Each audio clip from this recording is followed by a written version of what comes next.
suplemen glukosamin. Karena sebuah studi pada hewan di tahun 2007 menunjukkan bahwa glukosamin dapat memicu resistensi insulin. Juga tes telah dilakukan dalam tubuh manusia bahwa konsumsi glukosamin juga menyebabkan resistensi insulin.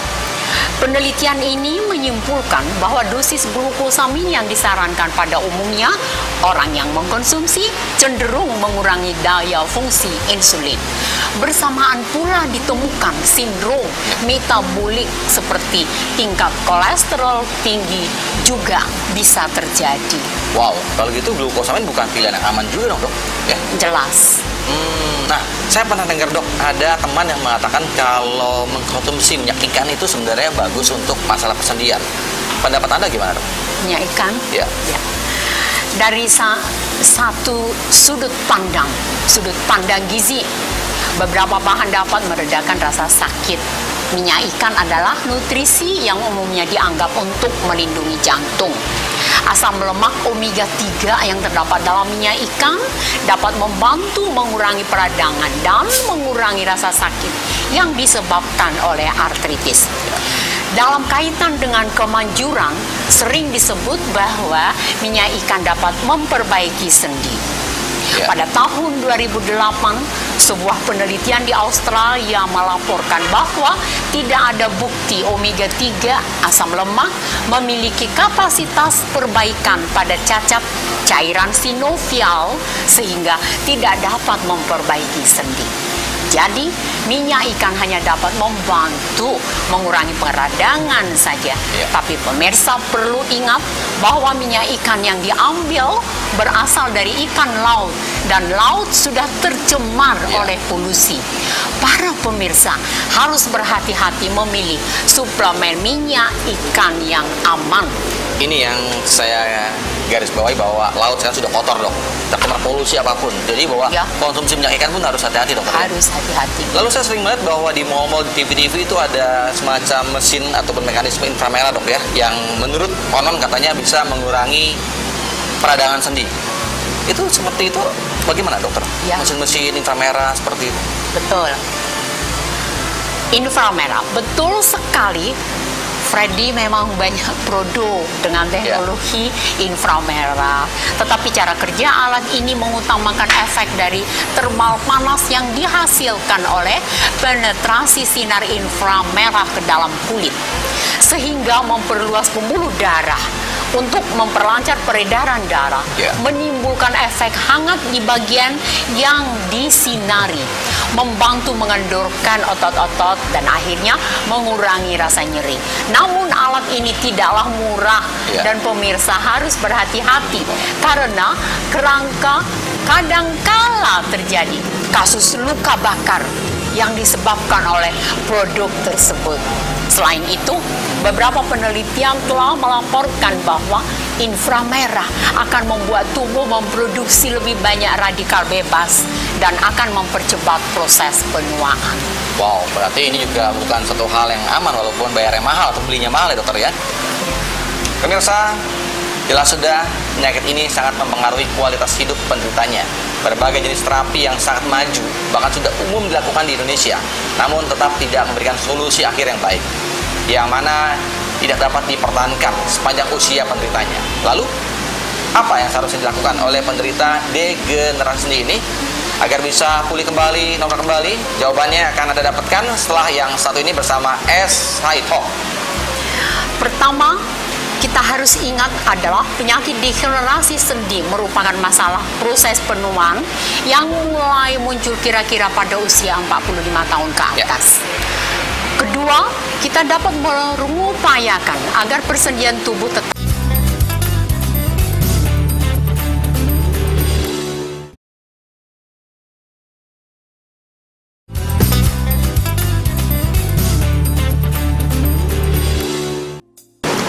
Terima kasih pemirsa, kembali bersama saya Tridisu Su Nian Chang dan juga Dr. Rumiam Toming dalam S-High Talk.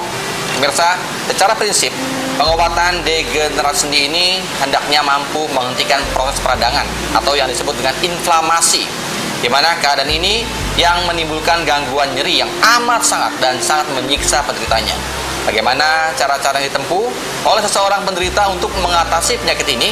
Lebih lanjut, kita kembali berbincang-bincang bersama Dr. Rumia L. Tobing.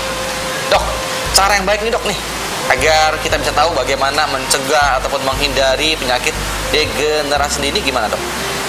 Penghindaran, ya. Pertama, kita harus ingat adalah penyakit degenerasi sendi merupakan masalah proses penuaan yang mulai muncul kira-kira pada usia 45 tahun ke atas. Kedua, kita dapat mengupayakan agar persendian tubuh tetap sehat dan mencegah percepatan munculnya masalah degenerasi sendi.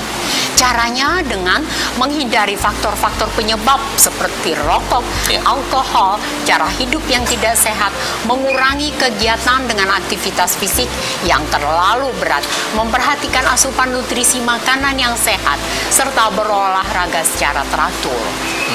Kalau ini semua sudah dijalankan, tadi dokter mengatakan salah satunya adalah olahraga teratur, tapi ya masih tidak menolong.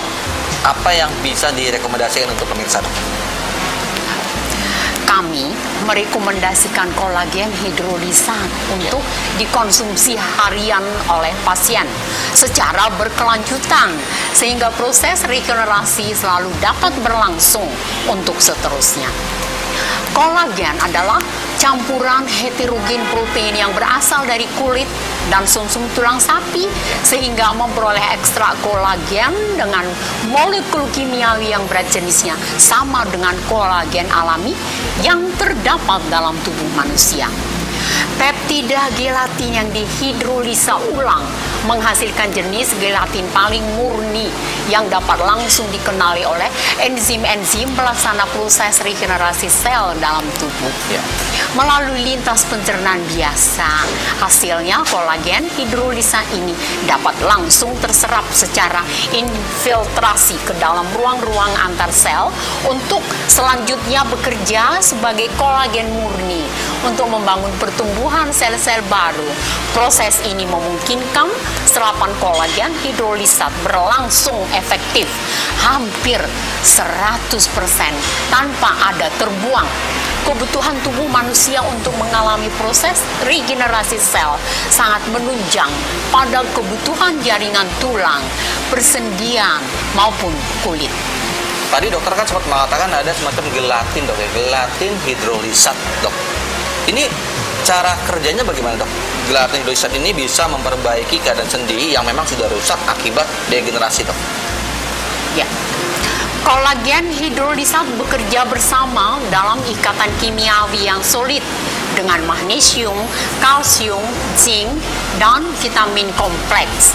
Sebagaimana dijelaskan bahwa kolagen ini diproduksi menjadi materi partikel yang sangat sederhana berbentuk padat. Sel-sel dalam jaringan pencernaan langsung menyerapnya untuk berinfiltrasi di dalam ruang-ruang intersel dalam bentuk kolagen. Kolagen merupakan bagian terpenting dari susunan kartilago sebagai makanan bagi sel-sel pembentuk jaringan tulang. Bahan dasar cairan persendian atau pelumas dan sekaligus sistem barier struktur tulang rawan dan tulang keras. Asupan kolagen hidrolisat yang berkelanjutan secara signifikan menunjukkan peningkatan performa kekuatan tulang di sekujur tubuh, sekaligus mendorong sekresi atau produksi cairan pelumas untuk persendian itu sendiri, serta meningkatkan elastisitas, kelenturan jaringan ikat tendon yang menghubungkan masing-masing tulang.